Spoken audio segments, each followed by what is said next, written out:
ये अगले दिन की बात है। विराज मनार घाट गांव से वापस काम्या की तलाश में लखनऊ आ गया है और इस बार उसने लायका और रोमा को बताए बिना यह कदम उठाया है, क्योंकि विराज को डर है कि उसके कारण लायका और रोमा को कोई नुकसान न पहुंचे। विराज आज एक बार फिर लखनऊ आ चुका है। जहां आए हुए उसे अभी तकरीबन आधा ही घंटा हुआ था, तभी अचानक उसके ऊपर किसी अननोन पावर ने हमला किया। ये कौन है जो पीछे से वार करता है?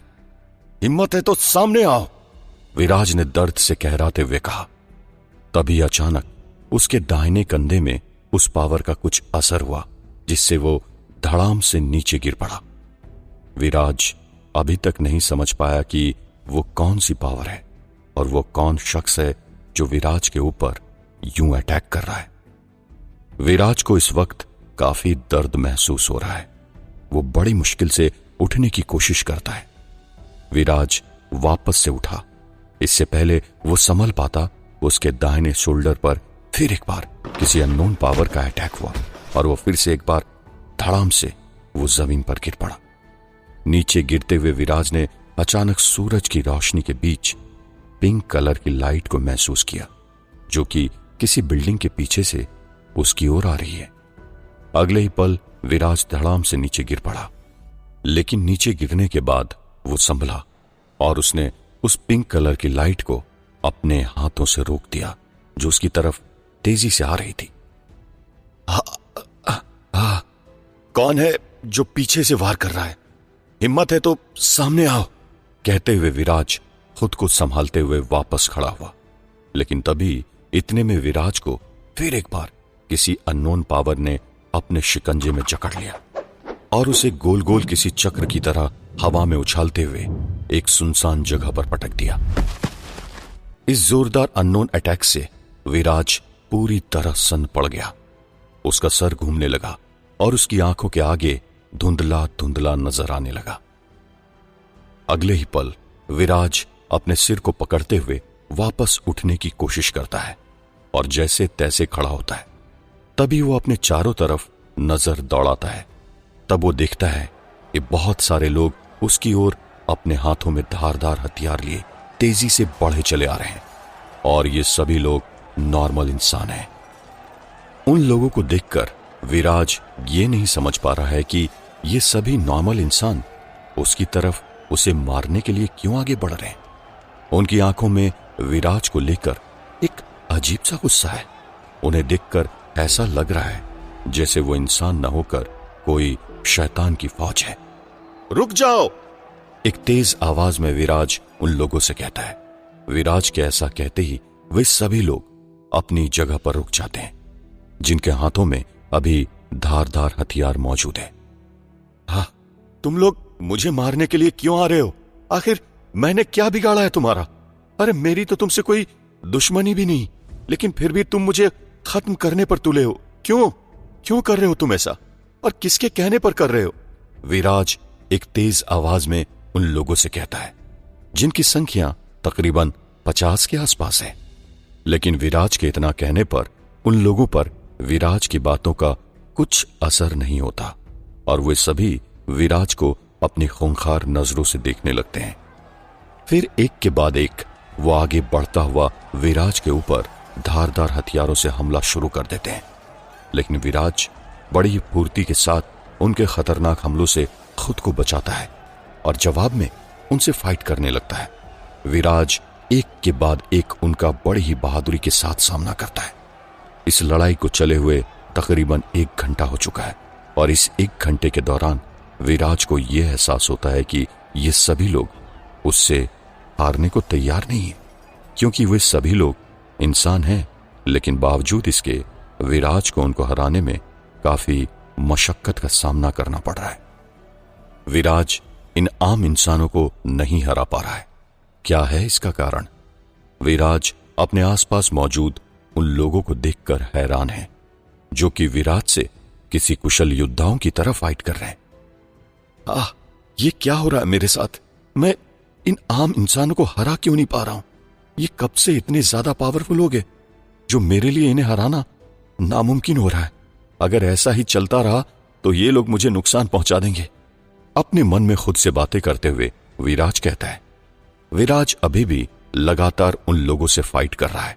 तभी अचानक वो अपनी आंखें बंद करके अपने दोनों हाथों को आगे कर वहां पर कुछ पावर जनरेट करने की कोशिश करता है और विराज के ऐसा करने पर वहां चारों तरफ धुएं का एक बड़ा गुब्बार उठने लगता है। कुछ मिनटों बाद धुएं का बड़ा सा गुब्बार थमता है। तब उन लोगों के सामने से विराज गायब हो चुका होता है। वहां पर मौजूद वे सभी लोग इस वाक्य को देखकर हक्का बक्का रह जाते हैं। उन्हें समझ नहीं आ रहा है कि विराज आखिर गया तो गया कहां। वहीं दूसरी तरफ रोमा, लायका, देव और देविका अभी विराज को लेकर ही कुछ बातें कर रहे हैं। तभी अचानक उन चारों के बीच में एक तेज लाइट चमकती है और चंद ही सेकंड बाद वहां पर विराज आ जाता है।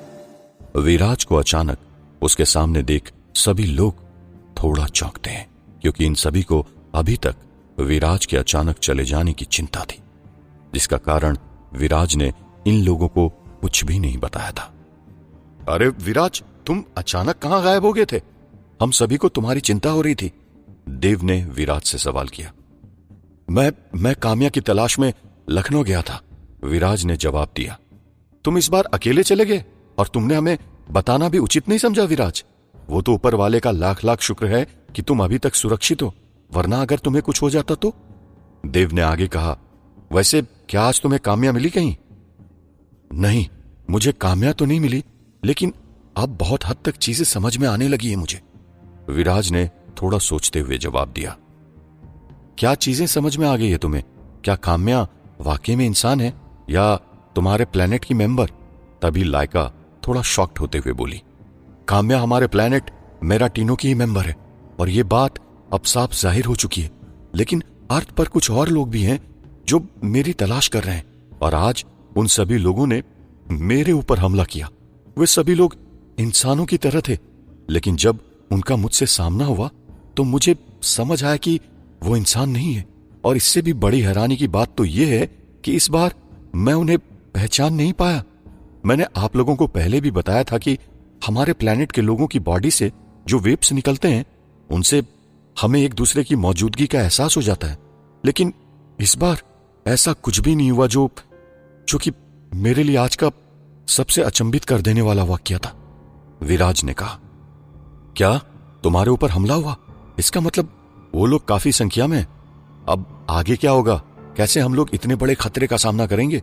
इसका मतलब अब तो हर पल, हर कदम हमारे जीवन में कभी भी मौत दस्तक दे सकती है, रोमा ने थोड़ा चिंतित होकर कहा। टीम हेड ठीक कहते हैं विराज, हम सभी लोग मिलकर इतने ज्यादा लोगों का सामना कैसे करेंगे?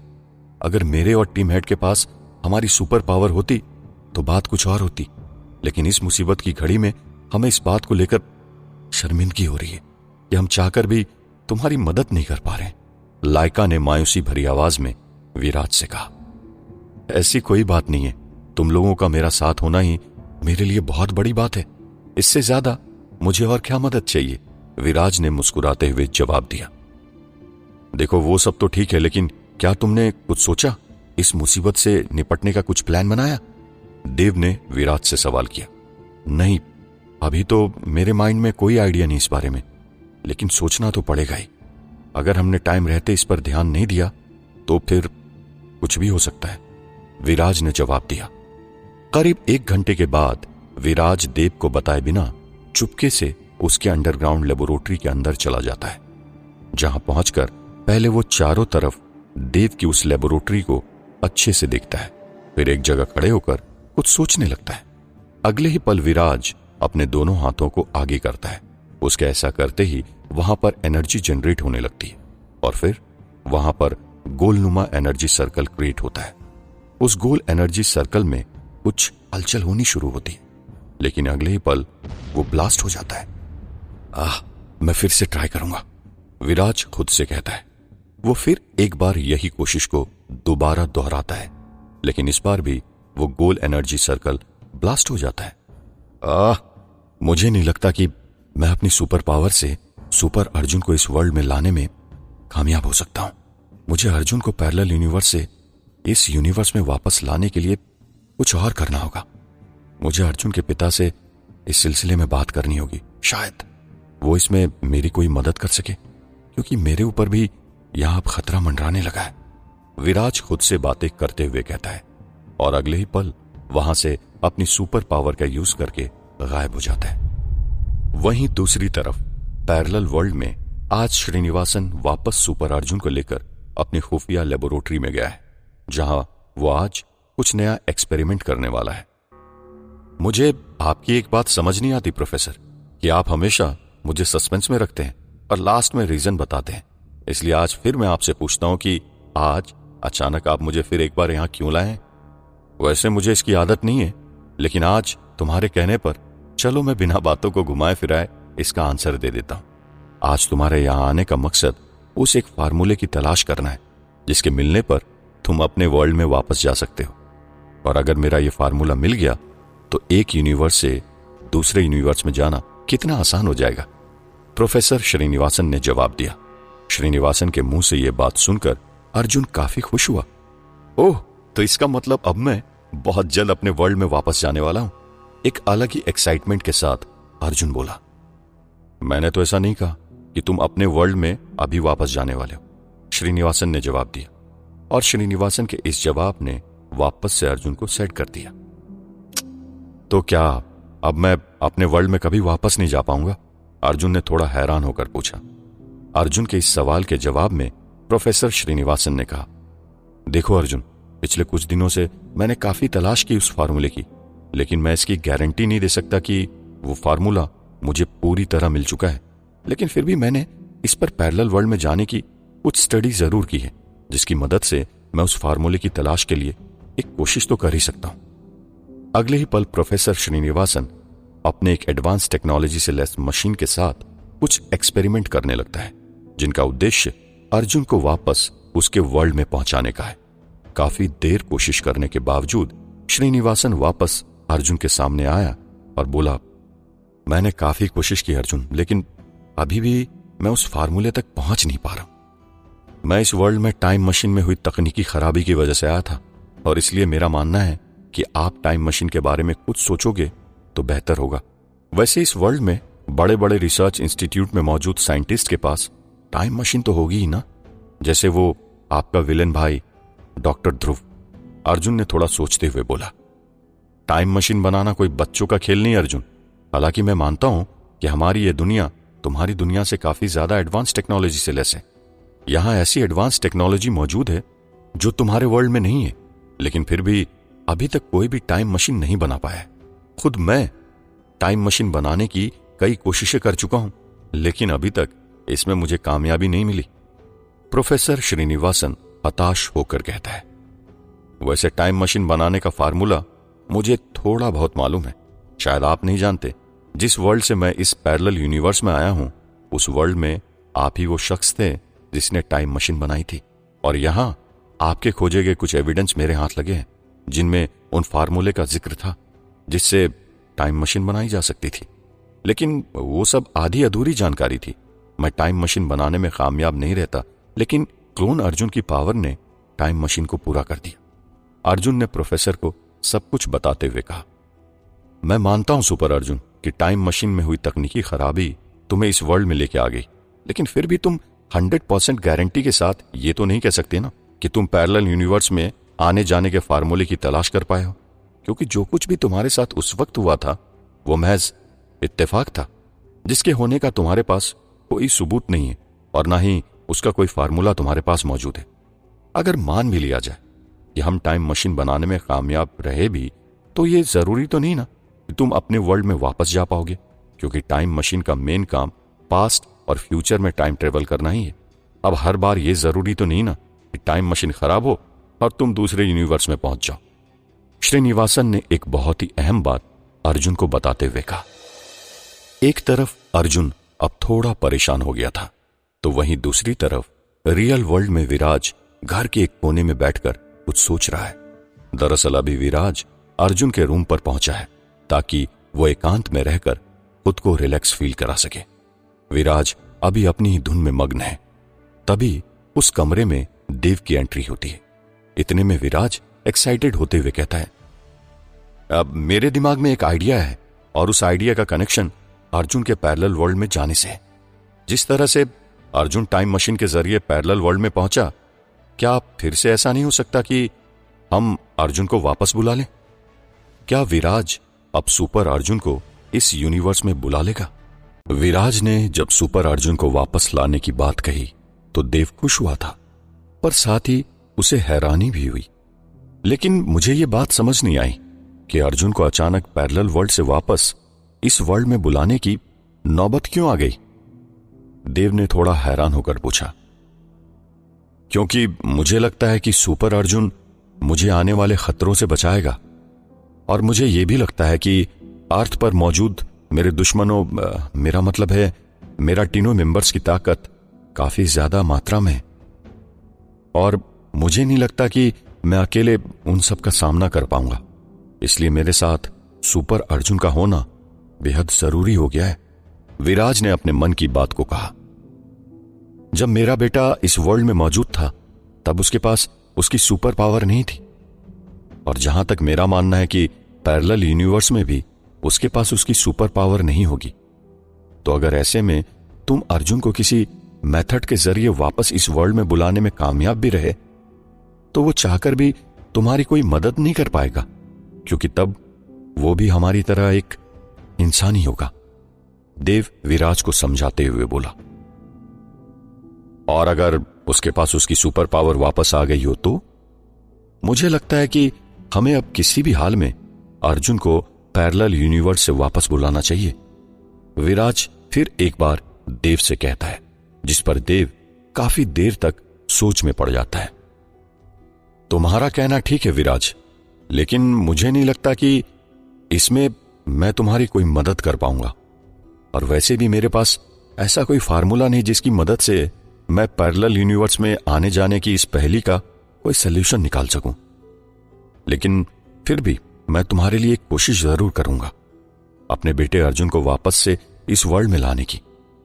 अगर मैं ऐसा करने में कामयाब रहा तो मैं फिर एक बार वापस से अपने बेटे को देख पाऊंगा। एक थके हारे अंदाज में देव ने जवाब दिया। एक तरफ देव और विराज अपने वर्ल्ड में उस फार्मूले की तलाश करने में लगे हैं जिससे वो सुपर अर्जुन को वापस इस वर्ल्ड में ला सके, तो वहीं दूसरी तरफ प्रोफेसर श्रीनिवासन भी इसी फार्मूले को तलाश करने में लगा हुआ है। अगर अपने इरादों में विराज और श्रीनिवासन कामयाब रहें तो क्या होगा? क्या इससे कोई क्रॉस कनेक्शन जुड़ेगा? वैसे तुम्हारे पास तो तुम्हारी सुपर पावर है ना, तो क्या तुम अपनी सुपर पावर का यूज करके सुपर अर्जुन को इस वर्ल्ड में वापस नहीं ला सकते? तुम्ही ने तो अर्जुन के पैरेलल वर्ल्ड में होने का पता लगाया था ना, तो क्या तुम इस काम को आसानी से कर सकते हो? तभी देव ने विराज के सामने अपनी बात रखते हुए कहा, नहीं, मैंने आज काफी टाइम इस कोशिश को करके देख लिया है, लेकिन मैं उसमें कामयाब नहीं हो पाया। मुझे लगता है कि मैं इस काम को अंजाम तक नहीं पहुंचा पाऊंगा। आप एक साइंटिस्ट हो, इसलिए मैं मदद के लिए आपके पास आया हूं, और मुझे लगता है कि आप इसमें मेरी मदद कर सकते हैं, विराज ने देव पर भरोसा दिखाते हुए कहा। वैसे पैरेलल वर्ल्ड में आने जाने का फार्मूला आज तक किसी भी साइंटिस्ट के हाथ नहीं लगा है। बस जो कुछ बड़े बड़े साइंटिस्ट की बुक्स में लिखा है उसके आधार पर कई मॉडर्न साइंटिस्ट ने हजारों कोशिश कर डाली, लेकिन वो इस काम में सफल नहीं हुए। फिर मेरी क्या मजाल जो मैं इस काम को अंजाम तक पहुंचा दूं, देव ने जवाब दिया। नहीं, मुझे लगता है कि आप इस काम को कर सकते हो। याद करो, आपने सुपर अर्जुन की गैर मौजूदगी में उसका क्लोन तैयार किया था, और उससे पहले पास्ट में भी आप ही कहीं ऐसे इम्पॉसिबल दिखने वाले मशीन को पूरा कर चुके हो जो किसी और के लिए पॉसिबल नहीं थे। विराज देव का हौसला बढ़ाते हुए कहता है, अरे ये टास्क ना ही कोई क्लोन बनाने का है और ना ही कोई ऐसी टाइम मशीन का जिसमें हम टाइम में ट्रेवल कर पाए, लेकिन ये तो माजरा ही कुछ और है। यहां पर सवाल पैरेलल वर्ल्ड में आने जाने का है, जिसके बारे में मैंने बस बुक्स में ही स्टडी की है, और मुझे नहीं लगता कि हकीकत में कभी भी कोई साइंटिस्ट पैरेलल वर्ल्ड में आने जाने की इस पहेली को समझा पाएगा। लेकिन फिर भी अगर तुम्हें मेरे बेटे सुपर अर्जुन की जरूरत है, इसलिए मैं एक बार कोशिश करके देखूंगा। क्या पता भूले से ही सही मुझे वो मिल जाए जिसकी मुझे तलाश है। देव ने जवाब दिया, बहुत बहुत शुक्रिया, मुझे आपसे कुछ ऐसे ही जवाब की उम्मीद थी। विराज देव का शुक्रिया अदा करते हुए बोला, ठीक है, अब मैं अपना काम स्टार्ट करूं? देव ने विराज से पूछा। इस पर विराज ने देव को अंगूठा दिखाते हुए गुड लक कहा और फिर देव अपनी लैब में चला गया और वहां मौजूद अलमारी से कुछ बुक्स निकालकर पढ़ने लगा। और ये सारी बुक्स टाइम ट्रेवल और पैरेलल यूनिवर्स को लेकर है। कई घंटे उन बुक्स को पढ़ने के बाद देव एक एक्सपेरिमेंट करने लगता है। देव को एक्सपेरिमेंट करते हुए काफी समय हो चुका है, लेकिन अभी भी उसको वो रिजल्ट नहीं मिला जिसकी उम्मीद लिए पिछले 3 दिनों से इस एक्सपेरिमेंट को वो कर रहा है। आज पूरे 3 दिन हो चुके हैं। इन 3 दिनों में मैंने पैरेलल यूनिवर्स और टाइम ट्रेवल की थ्योरी से रिलेटेड सैकड़ों बुक्स रीड कर लिए, लेकिन बावजूद इसके मेरा एक्सपेरिमेंट अभी तक कामयाब नहीं हो सका। हताश होकर देव कहता है, अभी तो सिर्फ 3 दिन ही हुए हैं और आप इतनी जल्दी हार गए। कोशिश करो, क्या पता जल्दी आपको सफलता मिल जाए। विराज देव को समझाते हुए कहता है, तुम साइंटिस्ट नहीं हो ना, इसलिए ये सब कह रहे हो। अरे तुम्हें क्या पता, साइंटिस्ट होना कोई बच्चों का खेल नहीं है। कई बार दिन रात एक करनी पड़ती है, तो भी हमें वो रिजल्ट नहीं मिल पाता जिसकी उम्मीद लिए हम 24 घंटे अपने काम में जुटे होते हैं। वैसे भी मैं एक नॉर्मल इंसान हूं और तुम किसी दूसरे प्लेनेट से आए हुए एक पावरफुल शख्स हो। तुम बस मुझे देख रहे हो और इतने में तुम बोर हो गए। जरा सोचो कैसे मैं 24 घंटे लगकर नामुमकिन सा दिखने वाला काम के पीछे लगा हूं। परेशान देव कहता है। देव के इतना कहने पर पास के ही टेबल पर रखी हुई कुछ बुक्स विराज को नजर आती है और वो उनकी तरफ बढ़ता है। फिर वो उनमें से एक बुक्स को अपने हाथ में उठाता है। तभी इतने में देव की नजर विराज पर पड़ती है और वो उसका मजाक उड़ाते हुए कहता है, हाँ, अब तुम भी इन बुक्स को रीड करके देख लो। मैं साइंटिस्ट होने के बावजूद इस इम्पॉसिबल मिशन को पूरा नहीं कर पा रहा हूं। शायद तुम ही कोई चमत्कार कर दो। पिछले दिनों से मैंने इन बुक्स की तरफ देखा तक नहीं, लेकिन आज सोचता हूं कि कुछ बुक्स तो मैं भी पढ़कर देखता हूं। शायद कोई क्लू मुझे भी मिल जाए और मैं सुपर अर्जुन को पैरेलल यूनिवर्स से यहां बुलाने में कामयाब हो जाऊं। मजाकिया अंदाज में विराज देव को जवाब देते हुए कहता है। अगले ही पल विराज एक और बुक्स को उठाता है और तेजी से उसके पन्ने पलटने लगता है। विराज को यूं जल्दी जल्दी बुक्स के पन्ने पलटता देख देव हैरान रह जाता है। वो उससे कहता है, अरे भाई, किताब पढ़ रहे हो या मजाक कर रहे हो? इतनी जल्दी कोई किताब पढ़ता है क्या? अगर पढ़ना ही है तो आराम से बैठकर पढ़ो, तो ही तो तुम्हें कुछ समझ में आएगा। ऐसे जल्दी जल्दी में तो शब्द भी ढंग से नजर नहीं आ रहे होंगे तुम्हें।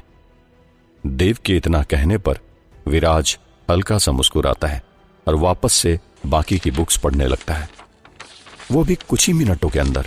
और फिर वो उस लेबोरेटरी में मौजूद सारी बुक्स को अपने ही अंदाज में बारी बारी पढ़ना शुरू करता है।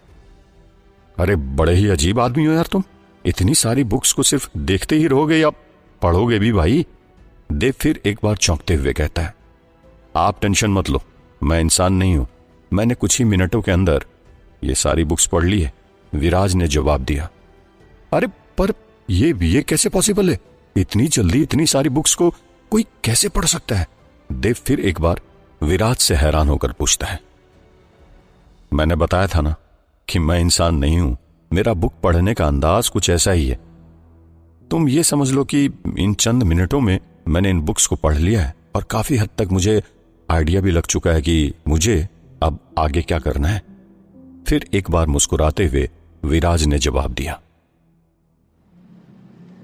वहीं दूसरी तरफ पैरेलल वर्ल्ड का अर्जुन हर रोज की तरह आज भी कॉलेज से थका हारा घर पहुंचता है। अर्जुन जैसे ही घर आकर आराम करने के लिए चेयर पर बैठता है, वैसे ही वहां उसकी मां आ गई और उससे बोली, आज तूने बड़ी लेट कर दी घर आने में, और दिनों थोड़ा जल्दी आ जाता था। मां, अब आप भी मुझ पर पापा की तरह शक कर रही है। आपको तो पता है ना कि कभी कभार लेट हो जाता है मुझे। वैसे भी आज मैं लाइब्रेरी में ज्यादा देर तक था, इसीलिए लेट हो गया। हताश अर्जुन ने जवाब दिया। आज इतनी देर तक लाइब्रेरी में रुकने की क्या जरूरत थी तुझे? टाइम पर घर आ जाता तो अपने पापा के काम में उनका हाथ पटाता, लेकिन नहीं, तुझे तो काम चोरी करनी है ना, देविका ने कहा, जिसे सुनकर अर्जुन उदास हो गया। यार, मेरे घर में तो मेरी जरा से भी इज्जत नहीं है, अर्जुन ने खुद से कहा। तभी इतने में उसने अपनी मां को जवाब देते हुए कहा, आप ये कैसी बातें कर रही है? मैं लाइब्रेरी कोई पार्टी करने के लिए तो नहीं रुका था ना, जाहिर सी बात है पढ़ने के लिए रुकाऊंगा ना। और अगले मंथ मेरे एग्जाम्स हैं, अगर मैंने इस टाइम पर जरा भी लापरवाही दिखाई तो मेरे कम नंबर आएंगे और या तो मैं फेल हो जाऊंगा। फिर आप ही लोग मुझसे बुरा भला कहोगे कि ठीक से पढ़ता नहीं, बस आवारागर्दी करने में लगा रहता है। आपके मन में जरा भी ख्याल नहीं आता कि आपकी ऐसी बातों से मुझे कितना डिस्टर्ब होता है, जिसका असर सीधा मेरी पढ़ाई पर पड़ता है। लेकिन नहीं, आपको तो मुझे चैन से कहां बैठने देना है। कभी आप और कभी पापा, बस दोनों मिलकर मुझे चैन से जीने मत देना आप लोग, अर्जुन ने परेशान होकर कहा।